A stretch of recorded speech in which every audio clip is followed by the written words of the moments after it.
George Bush, Justin Bieber, Kraliçe Elizabeth, Büyük İskender, Cengiz Han, Mark Zuckerberg. Bu isimler birbirinden tamamen farklı gibi görünebilir.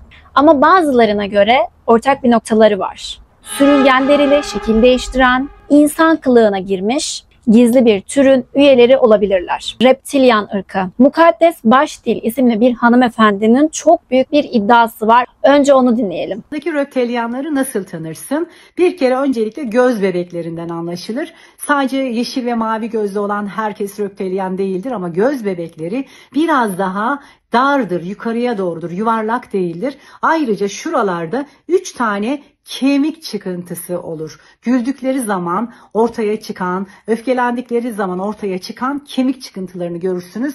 Yine boyunları da bizlerden, normal insanoğlundan farklıdır. Aramızda gezen, insan görüntüsünde gezenlerin sadece 4'te 1'i, bir tanesi insan. Yani duyduğunuz çok büyük bir iddia. Her 4 kişiden sadece birinin insan ırkı olduğunu, geri kalan 3'ünün de reptilyan ırkına mensup olduğu iddiasında bulunmuş. Bu da şu demek oluyor. Kendi küçük çevrenizi düşünün ya da ailenizi düşünün. 4 kişilik bir ailede sadece bir kişi insan, diğerleri reptilyan.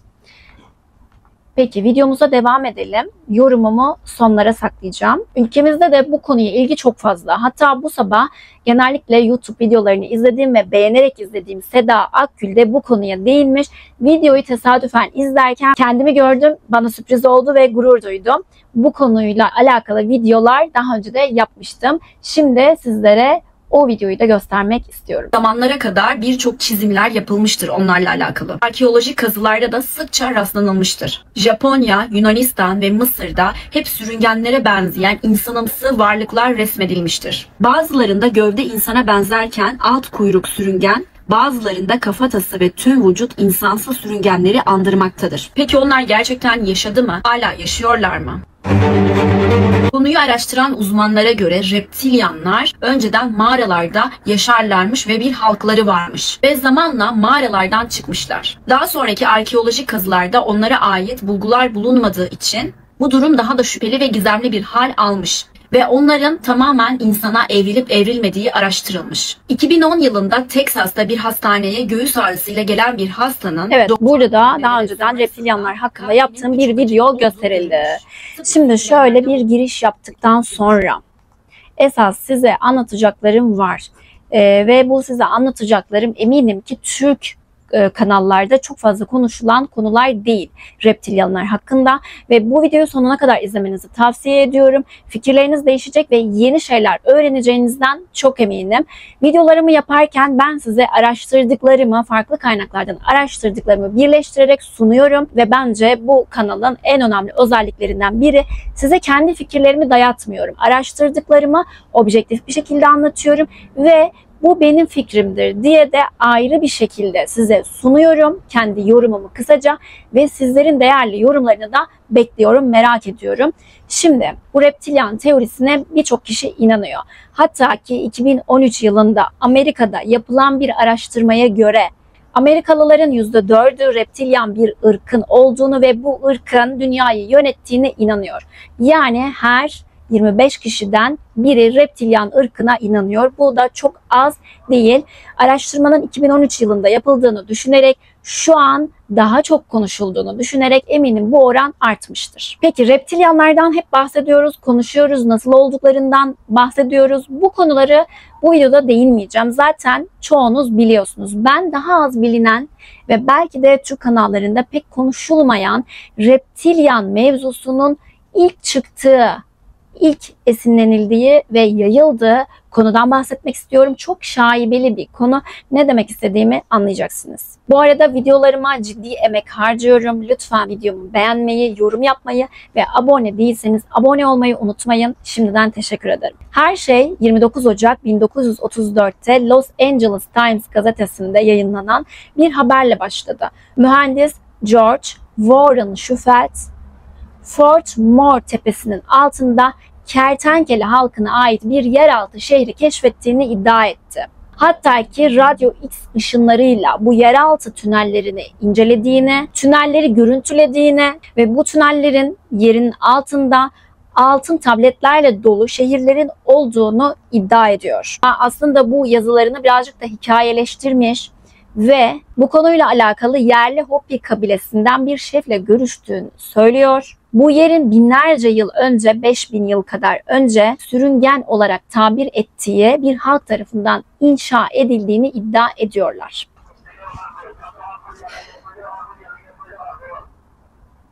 Hayatın gerçekleri. Asıl hikayenin ilginç tarafı işte burada başlıyor.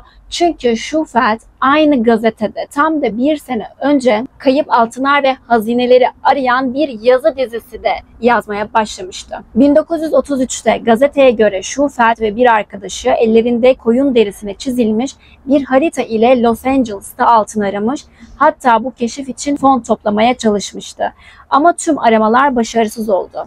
Ama o zamanlarda Amerika büyük bir ekonomik buhran içerisindeydi. Asıl amaç insanlara zenginlik hikayeleri anlatarak onları oyalamaktı. Shufelt'ten daha önceleri de Fort Moore tepesi zaten hazine avcılarının gözle mekanlarından biriydi. Fakat o tepede hiçbir zaman altın bulunamadı. Shufelt insanları bir sene kadar bu macera dolu hikayelerle oyaladıktan sonra bu sefer de 1934 yılında Kertenkele halkı efsanesiyle yazılarına devam etmişti. Tahminlere göre ise mitolojiden ve bazı bilim kurgu yazarlarından etkilenmişti. Ayrıca X ışınları dediği cihaz da basit bir su arama çubuğundan ibaretti. Sonradan anlaşılacaktı ki gazetedeki bu yazılar Los Angeles şehrine iş aramak için bir kamu çalışması projesiydi. 1938 yılında bu tepe yoğun bir şekilde kazıldı. Tepeden çıkan toprak 1949 yılında Onion istasyonu için kullanıldı ve bu çalışmalar sırasında bu tepede hiçbir tünel bulunamadı. Muhtemelen Shufelt'in ortaya attığı kertenkele halkı hikayesi de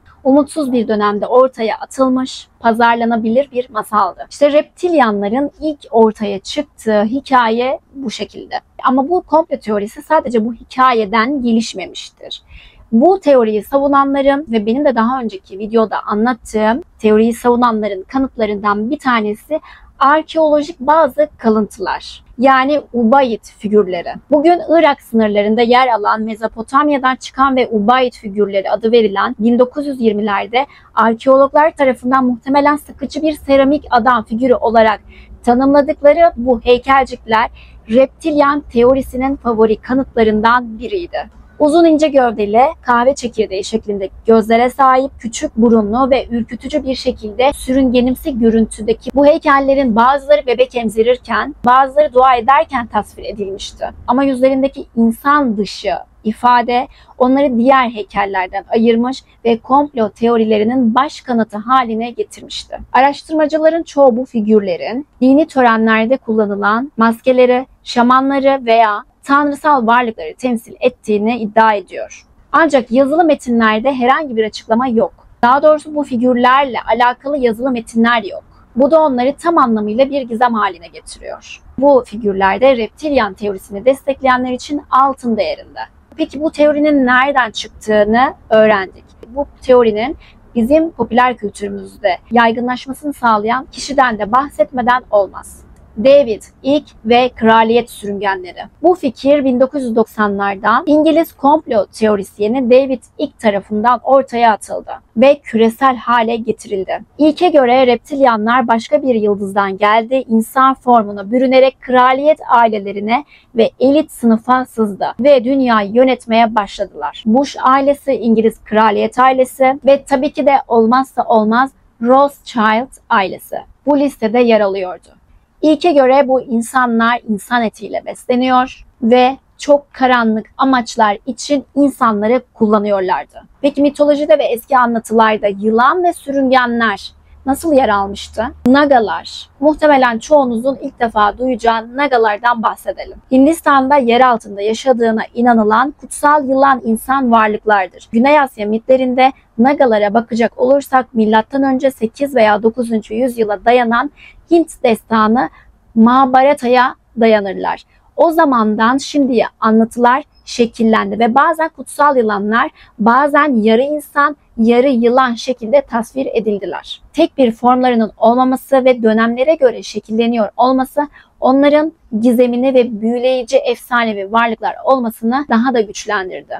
Haliyle günümüze gelene kadar bazı şeyler çarpıtılarak ve ilgi çekmesi açısından değiştirilerek düzenlendi. Mesela Patala'daki Naga şehrinde bulunan kuyular anlatılara göre Nagaların yer altındaki giriş kapılarıydı. Daha sonra araştırılıyor ki aslında bu yapılar arkeologlar için hiç ilginç değildi. Çünkü bu yapılar eski insanların yaptığı su kuyularıydı. Bizim de topraklarımıza ait olan Şahmaran hikayeleri. Şahmaran hikayesini de bilmeyeniniz yoktur. Yarısı güzel bir kadın vücudu, altı ise bir yılan olan yılanların şahı bir kadındı. Tüylü yılan tanrılar Mezoamerika uygarlıklarının tanrısal güç sembolüydü. İncil'deki yılan hikayeleri Adem ve Havva'ya dayanan ve hatta ki Havva'yı kandıran yılan figürü, Gılgamış destanındaki bir yılanın ölümsüzlük çiçeğini çalması ve o günden sonra deri değiştiriyor olması ve daha fazlası. Bunlara değinmemin sebebi aslında şu: mitolojide de sürüngenler ve yılanlar çok fazla ilgi çekmiştir. Çok fazla halk arasında konuşulmuştur. Günümüze kadar gelene kadar da haliyle çok fazla değişikliğe uğramıştır. Ama dönüp bilim insanlarına sorsanız bu hikayelerin tamamı yaratıcı mitolojik örneklerden ibaret. Ubaid figürleri muhtemelen dini ritüel nesneleri, maskeler veya sanat biçimlerinden ibaretti. Şufeld'in yeraltı şehri ise büyük ihtimalle bir buhran döneminin ekonomik motivasyonlu bir kurgusuydu. Antik insanlar doğayı, bilinmeyeni ve gökyüzünü anlamlandırmak için birçok hikayeler uydurdular. Bu hikayeler zamanla büyüyerek mitolojiye, oradan da bugünkü komplo teorilerine dönüştü. Benim şahsi fikrimi soracak olursanız ben reptilyanların sadece insanların yaratıcı hayal ürünü olduğunu düşünüyorum. Ama dinlemesi ve anlatması son derece zevkli. Peki sizler bu konuda ne düşünüyorsunuz? Tüm anlatılanlar, mitolojiler, arkeolojik buluntular, komplo teorileri gerçekten reptilyanların varlığına birer işaret mi? Yoksa sadece insan türünün hayal gücünün zenginliğini mi gösteriyor? Yorumlarınız benim için çok değerli ve çok kıymetli. Fikirlerinizi muhakkak paylaşmayı unutmayın. Bir sonraki videoda görüşmek üzere.